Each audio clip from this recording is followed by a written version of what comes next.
네, 귀한 찬양 감사합니다. 우리 주님께서 우리를 위해 늘 기도해 주시는 줄로 믿습니다. 우리 옆에 분하고 인사 한번 해보겠습니다. 안녕하세요, 사랑합니다. 시작. 안녕하세요, 사랑합니다. 안녕하세요, 사랑합니다. 네, 앞에 서 있다 보니까 조금씩 그 사랑의 표현이 예전처럼 조금씩 더 미소가 지어진다는 것을 느끼고 있는데요. 우리 새노래 명성교회 안에 사랑의 고백이 풍성하게 넘쳐나기를 축복합니다. 저희 집에는 아이들이 참 많이 있는데요. 그중에 제가 설교 중에 제일 많이 언급하는 아이가 둘째 아들인 것 같아요. 좀 기발한 말도 많이 하고 가끔은 좀 놀랄만한 얘기도 하는데, 남들은 그 아이를 보면서 제가 왜 저러나 싶을 수도 있지만 제 눈엔 귀엽습니다. 고슴도치도 제 새끼는 어떻다고요? 예쁘다고요. 그래서 어느 날인가 너무 귀엽고 예쁘고 기특해가지고 제가 그 아이에게, 지난주였던 것 같아요, 우리 아들 아빠랑 뽀뽀 한번 할까? 라고 했더니 중학생이 된 아들이 저에게 딱 3글자로 답변을 했습니다. 개극혐. 무슨 뜻인지 잘 모르시죠? 처음엔 욕인 줄 알아가지고 당황했는데 욕은 아닌 것 같아요. 한번 볼까요? 화면 보겠습니다. 개극혐이라는 단어예요. 혹시 느낌이 좀 오십니까? 혐이라는 단어는 혐오라는 단어를 품고 있습니다. 혐오라는 단어는 우리가 잘 아는 대로 싫어하고 미워함이지요. 극은 뭘까요? 이 극은요, 극히라는 뜻입니다. 극히 싫다는 거예요. 극히 싫다는 것이죠. 그럼 마지막, 왠지 욕일 것 같은 이 개자가 우리의 눈을 좀 거슬리게 하는데, 보겠습니다. 이 개라는 단어는 접두사입니다. 그래서 정도가 심한 이라는 뜻을 더하는 접두사예요. 여기 멍멍이 개 아니에요. 욕하는 거 아닙니다. 이 개라는 접두사는 두어 가지 뜻을 포함하고 있는데, 그 중에 우리가 좀 오해하는 게 있어요. 예를 들어서 쓸데없다라는 뜻을 포함하는 이 개의 접두사가 있어요. 이런 게 있죠. 개꿈. 이 꿈에 개가 나타나는 게 아니에요. 멍멍이가 나타나는 게 개꿈이 아니라 쓸데없는 꿈을 개꿈, 이 접두사 개가 쓰이는 것이죠. 개수작하지 마라. 왠지 개자만 들어오면 우린 욕 같은데 그런 뜻이 아니라 쓸데없는 수작 부리지 마라, 이런 뜻이에요. 그런 쓸데없다, 쓸모없는 그런 의미의 접두사도 되지만, 또 하나는 뭐냐면 정도가 심하다라는 거예요. 망나니가 있는데 좀 더 심한 망나니는 뭐라고요? 개망나니라는 식으로 이렇게 뭔가를 더 강조하면서 쓰는 단어가 바로 이 접두사 개입니다. 자, 그러면 이제 개극혐을 정리해 볼까요? 화면 보겠습니다. 이 개극혐은 정말 극히 혐오스럽다라는 뜻이에요. 중학생 아들에게 뽀뽀하겠다는 아버지에게 정확히 돌아올 만한 그런 말이라는 생각을 해봅니다. 제가 이 얘기를 들으면서 그런 생각이 들었어요. 혐오스럽다? 물론 장난으로 한 말이겠지만 어느 순간 우리의 삶 가운데 이 혐오라는 단어가 굉장히 많이 자리 잡혀 있는 것 같아요. 아이들이 극혐, 혐오스러워 이런 말들을 많이 씁니다. 제가 어렸을 때 20, 30년 전 그럴 때는 이 혐오라는 단어가 많이 쓰이지는 않았어요. 근데 어느 순간 이 혐오, 혐한 그러면 한국을 혐오하는 일본 사람들 얘기잖아요. 이 혐이라는 단어가 굉장히 많아지고 있습니다. 아시는지 모르겠지만 극단적인 페미니즘, 또 그에 반하는 남성 중심주의, 남혐, 여혐이 있습니다. 저 미주나 유럽, 또 오세아니아 이 지방에서는 아프리카인 일처럼 느껴지는 그런 흑인들에 대해서, 또 이주한 아시아인들에 대해서 인종 혐오가 있습니다. 국가 혐오가 있습니다. 우리도 알게 모르게 왠지 일본에 대해서는 억하심정도 있고 과거사가 있기 때문에 싫어합니다. 중국이 자꾸 김치가 자기네 거라고 우기니까 우리가 자꾸 싫어지는 마음도 조금 있습니다. 그러면 이것이 국가 혐오가 되는 것이죠. 동성애 혐오도 있고 종교 혐오도 있습니다. 이렇게 우리는 혐오의 시대에 살고 있습니다. 21세기는 20년 전보다 30년 전보다 혐오, 난 이게 싫어, 난 이게 미워, 난 이게 꺼려져 라고 당당하게 외치는 사람들이 많아진 시대가 된 것이죠. 근데 그 혐오라는 단어가 왜 우리에겐 별로 와닿지 않을까요? 여러분, 지난 한 주간 나 혐오하는 사람 때문에 힘들었어, 날 혐오하는 집단 때문에 괴로웠어 라고 느끼신 적 없을 것입니다. 왜냐하면 나와는 거리가 있다고 생각이 되니까요. 내가 남자지만 나는 꼴통 남자들은 아니니까, 내가 여자지만 너무 극단적인 페미니스트는 아니니까, 내가 아시아인이지만 여기는 한국인걸, 미국도 아니고 한국인걸, 누가 날 무시하고 혐오하겠어? 여러 가지 이유로 나와는 거리가 멀기 때문에 이 혐오는 나와는 상관없는 이야기라고 여겨질 수 있는 것이죠. 그런데 지난해 2020년 새로운 혐오 집단이 등장하게 됩니다. 어마어마하게 혐오를 많이 받는 집단이 등장하게 되는데, 놀랍게도 가슴 아프게도 그 집단은 저와 여러분이 속해 있는 교회입니다. 지금 피부로 느끼시는지 모르겠어요. 그냥 만나는 사람들도 대부분 교회 사람들이니까 잘 못 느끼실 수도 있을지 모르겠습니다. 제가 뉴스 하나 준비했는데요, 영상으로 1분 40초짜리 짧은 뉴스 한번 보도록 하겠습니다. 지난 1년간 코로나19를 겪으면서 한국교회의 대사회 신뢰도가 32%에서 21%로 급락한 것으로 나타났습니다. 안 그래도 3대 종교 중에서 개신교의 신뢰도가 가장 낮은 상황이었는데 거기서 무려 11%가 더 떨어진 겁니다.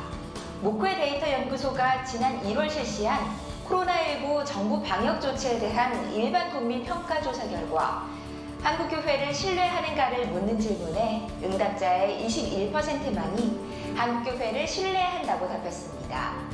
특히 한국교회의 신뢰도를 비개신교인들에게 물었을 때는 신뢰한다는 응답이 9%에 불과했는데요. 이렇게 낮은 신뢰도가 지속된다면 교회가 전도와 선교 활동에 큰 차질을 빚을 것으로 우려됩니다. 반면 개신교인은 한국교회에 대해 여전히 70%의 신뢰도를 갖고 있는 것으로 조사됐습니다. 이러한 대사회 신뢰도의 급락은 확진자 중 교회발 감염 비율에 대해 많은 국민들이 과장되게 인식하고 있는 것도 주요한 요인 중 하나로 분석됐는데요. 국민들은 확진자 중 교회발 감염 비율이 44% 정도 된다고 인식했지만 실제로 질병관리청의 종합자료에 따르면 교회발 확진자 비율은 전체 감염자 중 11%에 불과한 것으로 나타났습니다. 인식과 현실이 무려 4배 차입니다. 한국교회의 적극적인 대국민 홍보와 언론 대책이 필요한 부분입니다. 네, 좋습니다. 우리 교단 예장통합 우리 교단의 교단지인 기독공보에서 영상으로 준비한 뉴스이고 지난주 금요일 날 나왔습니다. 이미 혐오에 대한 말씀을 준비하고 있던 저에게 좀 도전이 되기도 하고 우리의 어떤 실상을 잘 보여주는 것도 같습니다. 여러분, 우리나라에 3대 종교가 있죠. 기독교, 천주교, 그리고 불교. 이 3대 종교 중에 원래 수년 전부터 우리 기독교가 제일 하위였어요. 대사회 신뢰도. 그래서 32% 정도였거든요. 근데 지난 한 해 동안 32%에서 21%로 3분의 1이 급락해버립니다. 그 신뢰가 떨어지는 거예요. 더 이상 한국교회를 신뢰하지 않습니다. 믿지 않는 불신자들 중에서는 약 9%만이, 바꿔 말하면 밖에 나가서 예수님 안 믿는, 지금 교회 안 나가는 사람들에게 물어보면 10명 중 1명에게도 채 저는 교회 신뢰합니다. 방역이든 무엇이든 섬김이든 무엇이든 신뢰합니다. 10명의 1명 꼴도 얻기 어렵다는 9%에 이르는 현실인 것이지요. 여러분, 이것이 우리의 현실입니다. 기독교를 혐오하고 있습니다. 댓글들을 보면 장난이 아닙니다. 어쩌면 30년 전, 제가 자꾸 과거를 얘기하는데 그때는 뭔가를 대표적으로 뭘 공격하기 위해서는 자기의 이름을 걸어야 했어요. 뭔가 신문에 사설을 실든지 책을 쓰든지 그거에 대한 대가를 자기가 치러야 했습니다. 근데 20, 30년 전부터 시작된 인터넷 세상, 익명의 댓글, 익명의 어떤 여론몰이 가운데 많은 사람들이 이제는 손가락을 들기 시작했고, 수많은 사람들을 손가락질하고 수많은 부류들을 손가락질하다가 이제 급기야 교회 공동체를 향해서 손가락질을 하기 시작했습니다. 남들이야 뭐하든 우리끼리 좋으면 되는 거 아닌가요? 라고 말씀하시는 분들이 계시다면 교회의 사명을 무시하는 생각이시겠지요. 우리의 사명, 전도, 복음, 선교, 교육, 이 귀한 사명을 감당하는데 어쩌면 최대 걸림돌이 이 혐오라는 손가락 같아 보입니다. 저는 방금 보여드린 그 영상을 통해서, 뉴스를 통해서 우리 그렇게 막 방역 안 지킨 거 아니야 막 그런 걸 변호하고 싶은 게 아니에요. 이런 비난이 올 때, 이런 혐오가 올 때 그리스도인은 어떻게 반응하는가? 저는 그게 궁금했습니다. 성경을 찾았습니다. 그 안에서 여러 가지 다양한 모습의 혐오에 대응하는, 혐오에 대처하는, 나를 향해 혐오의 손가락이 올 때에 그곳에 대응하는 사람들을 보게 되었는데요. 여러분, 오늘 세 사람을 소개할 때 나의 모습은 어떤지 그리고 내가 정말 닮아가야 될 인물은 무엇인지, 그 삶은 무엇인지, 그 대응 방법은 무엇인지 우리 함께 고민하기를 원합니다. 첫 번째 인물입니다. 화면 보겠습니다. 제가 읽어보겠습니다. 에브라임 사람들이 모여 북쪽으로 가서 입다에게 이르되 내가 암몬 자손과 싸우러 건너갈 때에 어찌하여 우리를 불러 너와 함께 가게 하지 아니하였느냐? 우리가 반드시 너와 내 집을 불사르리라 하니. 아멘. 저를 보십시오. 입다 이야기입니다. 첫 번째 인물은 입다, 사사 입다입니다. 우선 입다에 대한 그 인생을 좀 우리가 알 필요가 있는데요. 입다는 길르앗 지방 사람이긴 하지만 가장 중요한, 그에게 있어서 가장 큰 아킬레스건은 뭐냐면 서자라는 거예요. 본부인에게서 태어난 것이 아니라 기생에게서 태어난, 아버지는 뭔가 유력한 가문이었던 것 같아요. 그런데 기생을 통해서 낳은 아들이기에 뭔가 뜻을 펼치려 해도 아무것도 할 수 없는 우리나라의 누구죠? 홍길동과도 같은 그런 인생이 바로 이 입다라는 사람이었습니다. 근데 입다는 건장했어요. 용맹했어요. 장수였습니다. 대단한 지략가이기도 했습니다. 그래서 암몬 족속이 쳐들어오자 이 동네 사람들이 쫓아냈던, 어쩌면 저 멀리 쫓아냈던 서자 출신의 형편없는 인생인 입다에게 찾아가 도와달라고 SOS를 친 것이죠. 입다는 처음에 거절합니다. 하지만 이것을 통해서 내 인생을 바꿔볼까라는 생각도 가진 듯 이제 이내 승낙하고 암몬 자손을 무찔러 버립니다. 이 이야기 우리가 너무 잘 알고 있지요. 물질고 났더니 그제서야 누군가 나타납니다. 누군가 손가락을 들고 나타납니다. 입다를 향해 손가락질합니다. 그들이 누구냐면 이스라엘 12지파 중 굉장히 유력한 지파인 에브라임 지파입니다. 우리가 잘 알고 계시듯 야곱의 12아들 중에 장자권이 간 사람은 다름 아닌 루벤이 아니라 요셉이죠. 요셉은 두 지파를 갖게 되는데 이 므낫세와 에브라임인데 그 중에 더 강성한 지파가 에브라임 지파였습니다. 이 에브라임 지파, 그들이 나타나서 손가락질합니다. 너 입다, 너 가만 안 둘 거야. 너 지금 암몬 자손 쳐부수는데 왜 우리 안 불렀어? 사실 들여다보면 그런 어려움들이 이 동네에 많이 있었지만 에브라임은 그동안 도와주지 않았습니다. 도와줘서 뭔 유익? 나랑 상관없는 일인데. 그런데 누군가 나타나서 암몬 자손을 쳐부수자 그가 받는 스포트라이트, 그가 받는 존경, 그가 받는 명예, 이런 것들이 부러웠는지 시샘했는지 억울했는지, 그리고 자기가 볼 때 우리 가문, 이 이스라엘 그 민족의 장자 같은 나 에브라임 지파도 가만히 있는데 어디 감히 서자 출신인 너 입다가 라는 생각으로 손가락을 들고 찾아오는 것이죠. 너 오늘 불살라 버릴 거야. 가만두지 않을 거야.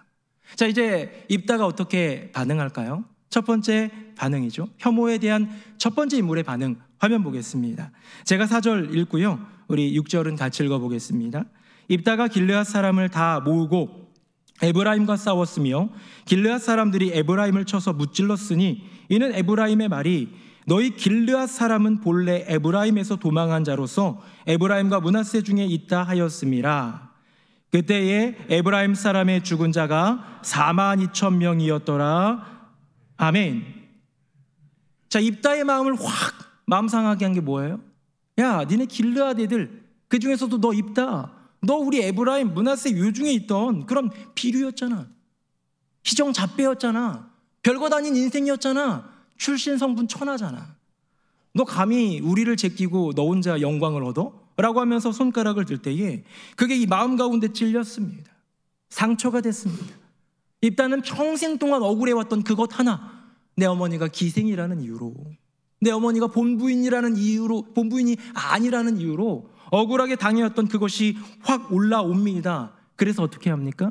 혐오에 맞선 거예요.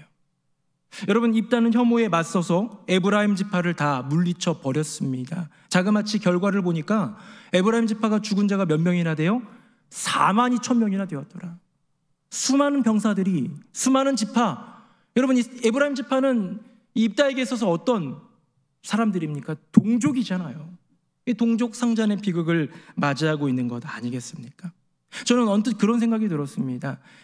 이제 42,000명을 죽일 때요, 재밌는 이야기가 나옵니다. 나루터로 가서 이 싸움은 이겼어요. 이미 길르앗이, 입다가. 그다음 나루터에 딱 지키고 있으면서 도망가는 사람들한테 물어봅니다. 이거 발음 좀 해봐. 시내라는 뜻의 쉬볼렛을 발음해봐 그랬는데 사람들이 쉬볼렛 하면 태워주고요, 그 쉬가 잘 안 돼가지고 시볼렛 하면 그 자리에서 죽여버리는 거예요. 에브라임 지파의 방언이다 이거죠. 발음이 안 된다는 거예요. 옛날에 김영삼 대통령이 확실히가 안 돼가지고 확실히 이랬던 것처럼 그런 어떤 느낌으로 이 사람들을 잡아서 죽인 게 42,000명이에요. 저는 질문 한번 해봅니다. 혹시 그 42,000명 죽은 사람들 가운데 에브라임 지파는 아닌데 발음이 안 됐던 사람은 없었을까? 내가 지파는 아닌데, 그쪽 지파는 아닌데 그렇게 살다 보니까 발음이 안 됐던 사람은 없었을까? 그러면 그 자녀, 그 유가족, 그 억울하게 죽음을 당한 그 아버지 때문에 원한과 그 억울함, 그리고 또 나온 혐오는 없었을까? 여러분, 혐오는 혐오를 낳게 되어 있습니다. 남자가 여자를 여혐하면 여자들이 남자를 싫어하고요, 여자들이 남자를 남혐하면 또 역시나 남자들이 여자들을 경계하고 싫어합니다. 혐오는 혐오를 낳는 것이지요. 우리가 이슬람을 볼 때에 여러분 어떻게 느끼십니까? 이슬람 하면 제일 먼저 떠오르는 게 왠지 한 손에는 코란, 한 손에는 칼, 총, 이 폭력 집단 같은 느낌, 테러리스트, IS 뭐 이런 게 떠오르잖아요. 이렇게 이슬람 사람들을 다 도매급으로 우리가 느끼고 취급하는 것처럼 어쩌면 지금 대한민국 국민 대다수가 코로나의 온상으로 우리 한국교회를 지목하는 것, 이 둘 사이에 어떤 차이가 있을까요? 여러분, 그 역사 퀴즈 하나 내도록 하겠습니다. 화면 한번 볼까요? 다음 같은 말을 한 사람은 누구일까요? 유대인 혐오와 관련된 인물인데요, 유대인들은 잔뜩 똥을 묻힌 채 뒹구는 돼지처럼 악마의 배설물 속에서 뒹굴고 있다. 이런 독충들은 죽이지 않으면 안 된다. 너무 끔찍하죠? 여러분, 유대인들에 대해서 이렇게 끔찍한 말 한 사람 누구 떠올라요? 히틀러 정도 나오는 것 같아요. 다음 보겠습니다. 이 사람이 책을 썼어요. 책을 썼는데 그 책 이름이 유대인과 그들의 거짓에 대하여입니다. 모든 유대인들의 교회를 불태워버려라, 유대인의 거주지를 파괴하라, 유대인들의 성경을 압수하라, 랍비들이 가르치는 것을 금지하라, 유대인의 육체적인 노동을 시켜라. 참 미워하죠. 유대인 정말 미워하는 것 같지 않습니까? 여러분, 이 사람이 누구일 것 같습니까? 유대인에게 상처를 입었던, 혐오감을 입었던 아돌프 히틀러일까요? 놀랍게도 이 사람은 우리가 존경하고 우리가 정말로 어쩌면 사랑까지도 하는, 제가 그토록 열심히 연구하고 배웠던 마틴 루터라는 종교개혁자입니다. 마틴 루터는 유대인들에 대해서 처음에는 혐오감이 없었어요. 그런데 여러 가지 이유로 혐오감이 시작된 그 이후에 그들에 대해서 이렇게 비난하는 말을 합니다. 이런 책을 써서 그들을 마치 이 세상엔 없어야 될 그런 존재들처럼 여기면서 혐오적인 발언과 글들을 써 내려갑니다. 어쩌면 사적인 감정이었을지 모르지만 이것이 400년 뒤에 히틀러가 저지른 유태인 학살의 교과서가 될 줄 알았을까요? 루터는 몰랐을 거예요. 같은 독일, 그 안에서 400년 후에 히틀러가 이것을 근거로 우리의 개혁자, 우리의 종교 지도자 루터도 이렇게 얘기했다라고 하면서 그 끔찍한 일들을 자행할 줄을 우리는 알았을까요? 사랑하는 성도님들, 저는 그렇게 생각합니다. 나의 인생 가운데 혐오가 다가오면 때로는 억울해요. 옳지 않다고 느껴요. 그럴 때 때로는 맞설 수도 있다고 생각합니다. 나를 지키기 위해, 내 가정을 지키기 위해, 교회를 지키기 위해 우리는 때로 혐오에 대항하여 맞설 때도 있지요. 그러나 고민해야 됩니다. 내가 옳다고 생각하는 그것이 진짜 정의일까? 내가 맞다고 생각하는 그것이 진짜 맞는 길일까? 내가 주님 앞에서 완벽히 그것을 진리라고 주장할 수 있을까? 첫 번째 인물은 입다였습니다. 그는 이 혐오에 대해서 맞서 싸웠지요. 우리 그 다음 인물 한번 볼까요? 화면 보겠습니다. 제가 5절, 여러분 6절 우리 교독하여 읽겠습니다. 다윗 왕이 바울임의 이름에 거기서 사울의 친족 한 사람이 나오니 게라의 아들이요 이름은 시므이라. 그가 나오면서 계속 저주하고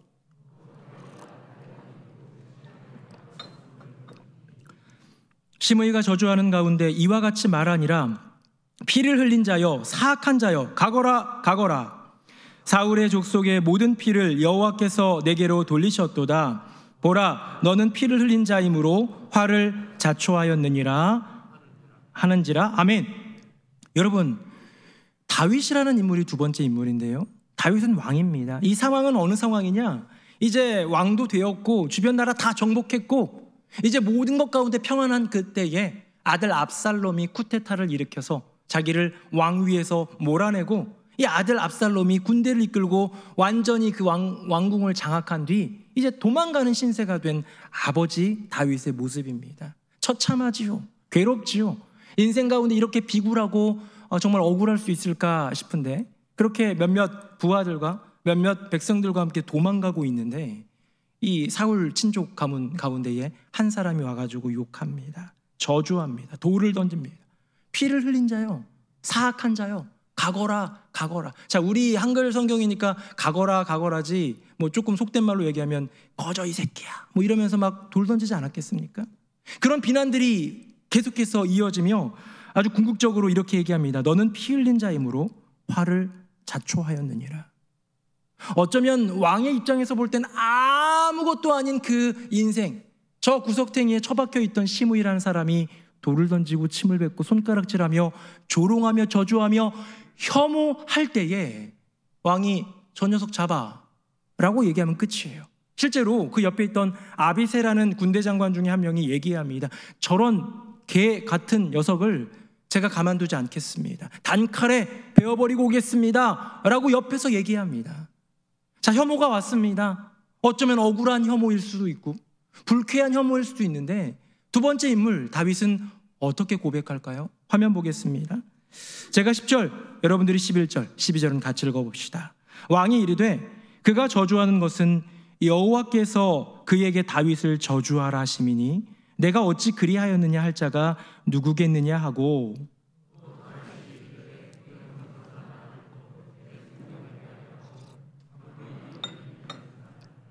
여호와께서 그에게 명령하신 것이니 그가 저도하게 내버려 두라. 같이요. 혹시 여호와께서 나의 원통함을 감찰하시리니 오늘 그 저주 때문에 여호와께서 선으로 내게 갚아 주시리라. 아멘. 누군가의 혐오의 손가락이 나를 향할 때 우리는 불쾌합니다. 어렵습니다. 나 너 싫어. 나 너 증오해. 미워.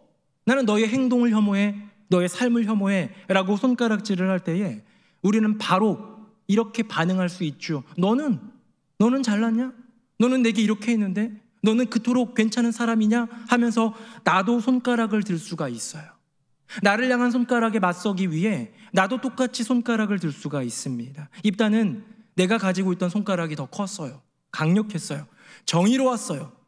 당당했어요. 그래서 그 손가락으로 이겨버렸습니다. 혐오에 맞선 것이죠.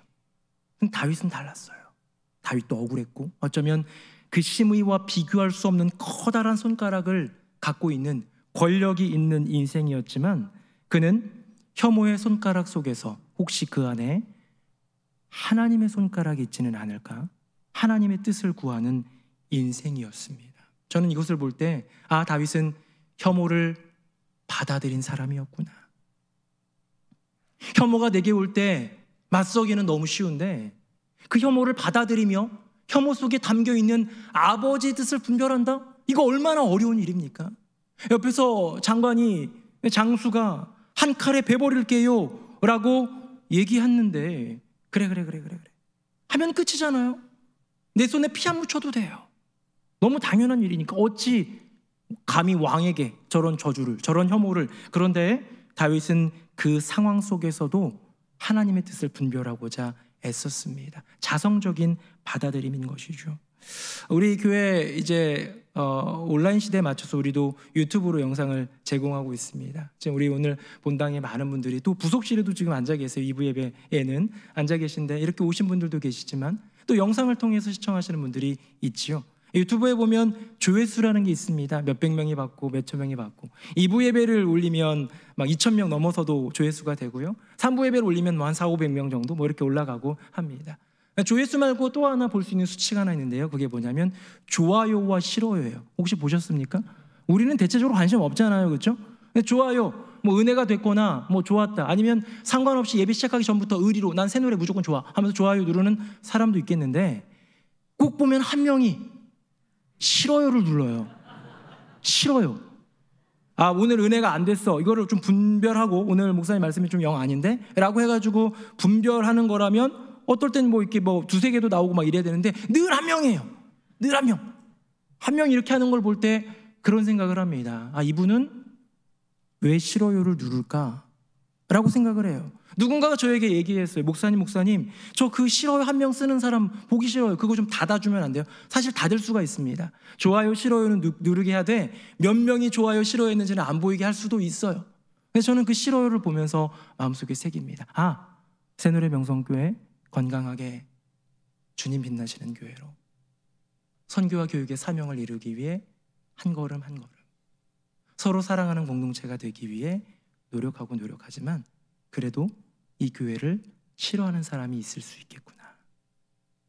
우리가 열심히 노력하고 진실하게 섬겨도 사실은 교회보다 저 싫어하는 거 아니겠습니까? 말씀 전하는 저를 싫어하는 사람이 있겠구나 라고 생각하면서 제 마음 가운데 새기는 거예요. 자성적으로 받아들이는 거예요. 네, 주님, 더 진실하게 우리 새노래 명성교회 아버지 하나님 영광 위에 주님 머리로 모시고 한 걸음 한 걸음 걸어가다 보면 저도 겸손히 성도님들 섬기고 함께 사랑하며 걸어가다 보면 어느 순간 계속해서 싫어요를 누르던 그 손길도 멈출 때가 오지 않을까. 그 들었던 혐오의 손가락을 내리는 일이 있지 않을까. 사랑하는 성도님들, 저주 속에서조차 아버지의 뜻을 발견하려고 노력했던 다윗, 그는 혐오를 받아들인 인물이었습니다. 우리는 이 단계로 나아가기가 쉽지가 않아요. 나에게 손가락이 올 때, 나를 혐오할 때에 우리는 그것 감당하기가 쉽지 않아요. 방어하기에 급급하고 숨기에 급급합니다. 그리고 때로는 내 손가락도 너보다 크다 맞서 싸우기도 쉽겠죠. 그런데 다윗은 달랐습니다.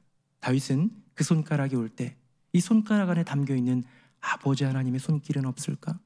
그분의 뜻은 없을까? 사랑하는 성도님들, 2020년 왜 한국 사회의 수많은 국민들이 교회를 향해 혐오의 손가락을 내밀까요? 이유는 여러 가지겠죠. 때로는 우리가 해명도 해야겠습니다. 적극적으로 언론을 통해서도 해명하는 일 필요해요. 맞서야 될 때가 있습니다. 그러나 이 일을 통하여 하나님이 우리에게 가르쳐 주시고자 하는 것이 무엇인지, 어쩌면 지난 10년, 20년 동안 기도하지 않고 깨어있지 않은 한국교회를 향한 아버지 하나님의 콕 눌러주시는 훈계의 손가락은 아닐지 우리 점검해 보아야 하지 않을까요? 자, 이제 마지막 인물로 나아갑니다. 화면 봅니다. 오늘 스데반인데요, 제가 한 절 여러분들이 한 절 읽어봅시다. 그들이 큰 소리를 지르며 귀를 막고 일제히 그에게 달려들어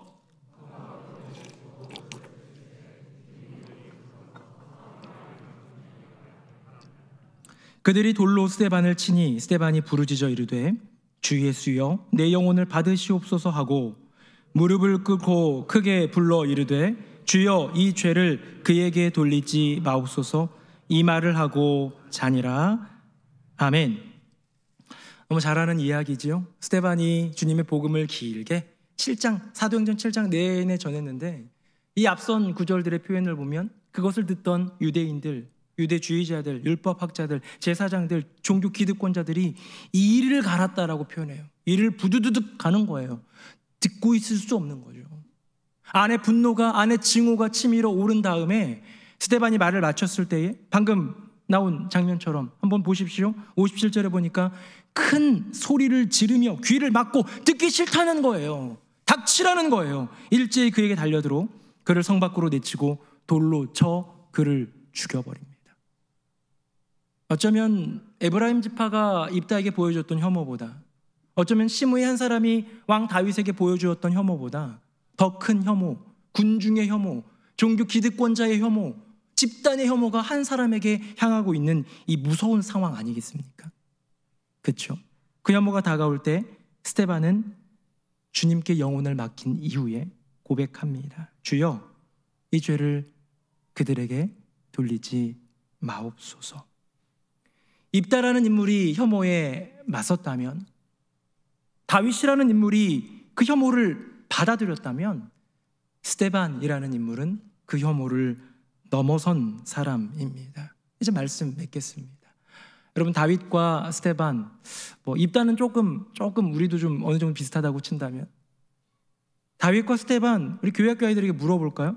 누가 더 유명한 사람이지? 누가 더 위대한 하나님의 사람이지? 아마 10중 8구 다윗이라고 할 사람들이 많을 것 같아요. 아이들 같은 경우는. 왜?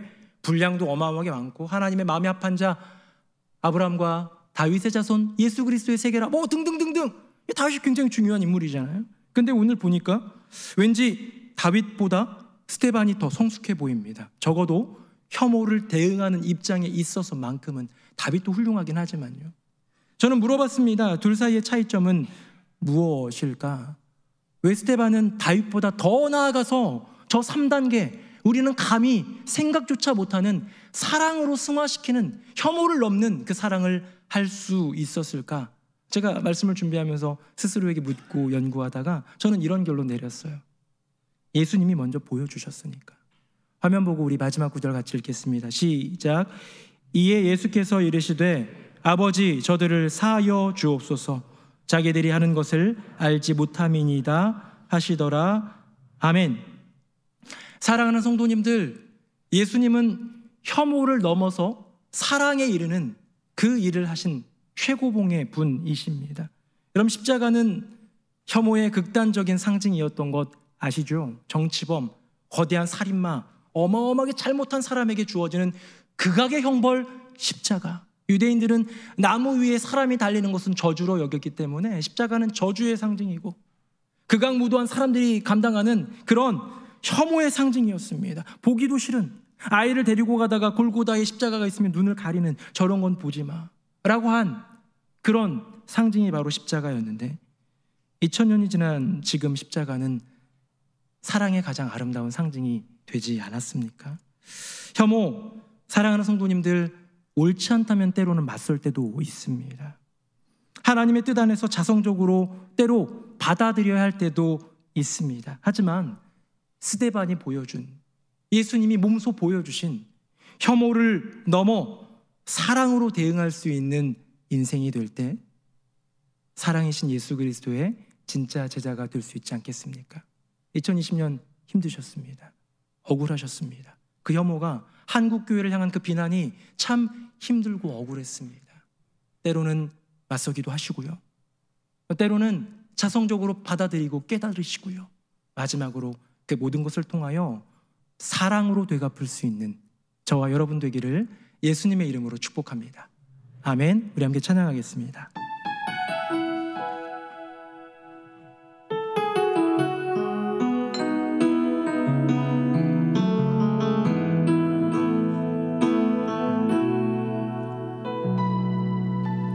이 세상을 살아가는 동안에 나의 힘을 의지할 수 없으니 기도하고 낙심하지 말 것은 주께서 참 소망이 되심이다. 하나님의 꿈이 나의 비전이 되고 예수님의 성품이 나의 인격이 되고 성령님의 권능이 나의 능력이 되길 원하고 바라고 기도합니다. 이 세상을 살아가는 동안에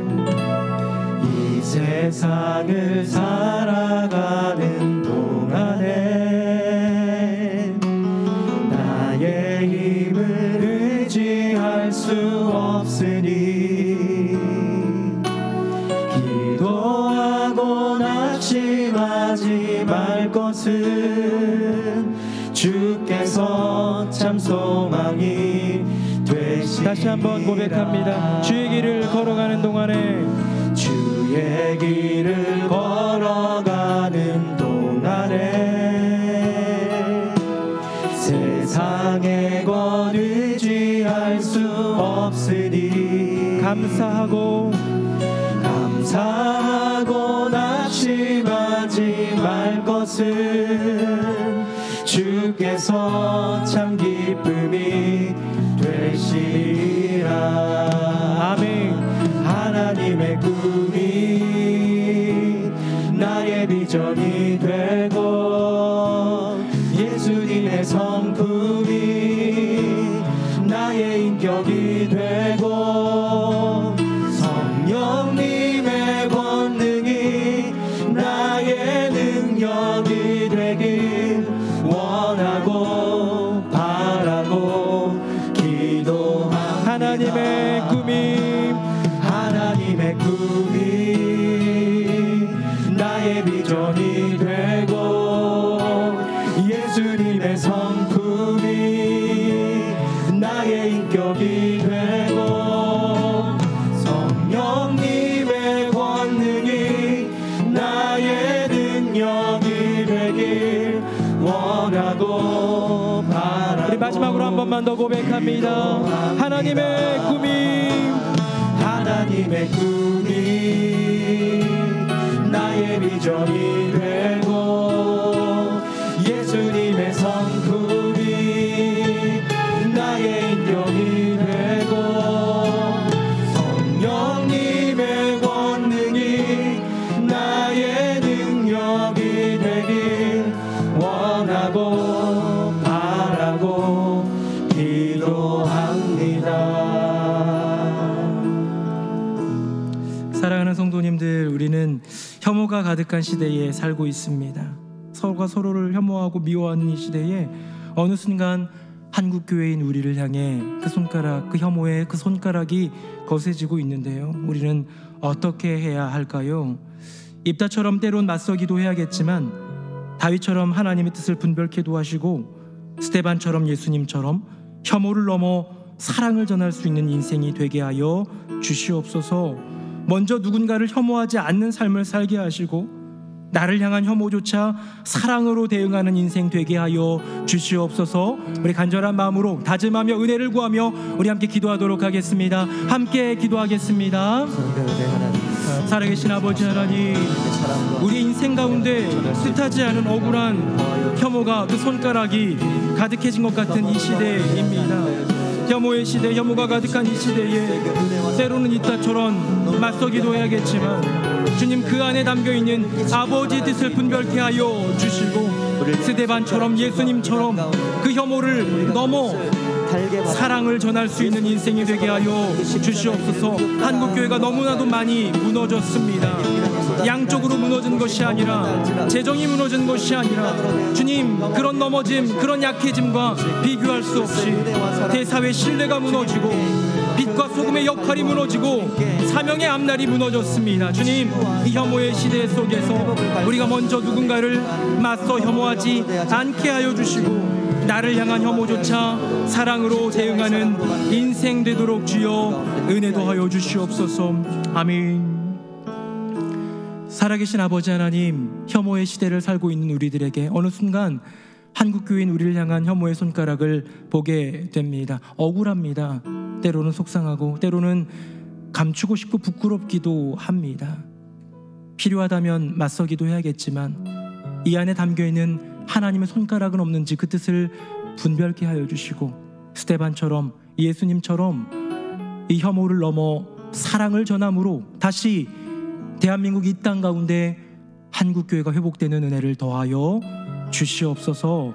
우리를 빛과 소금의 그 사명자로 삼으신 주님의 뜻을 이루기 위하여 혐오를 넘어 사랑의 길을 걸어가는 우리 모두 새누리 명성교회 우리 각 사람 되게 하여 주시옵소서. 혐오 가득하지만 그들을 넘어서셨던 사랑으로 오신 예수 그리스도의 이름으로 기도드립니다. 아멘.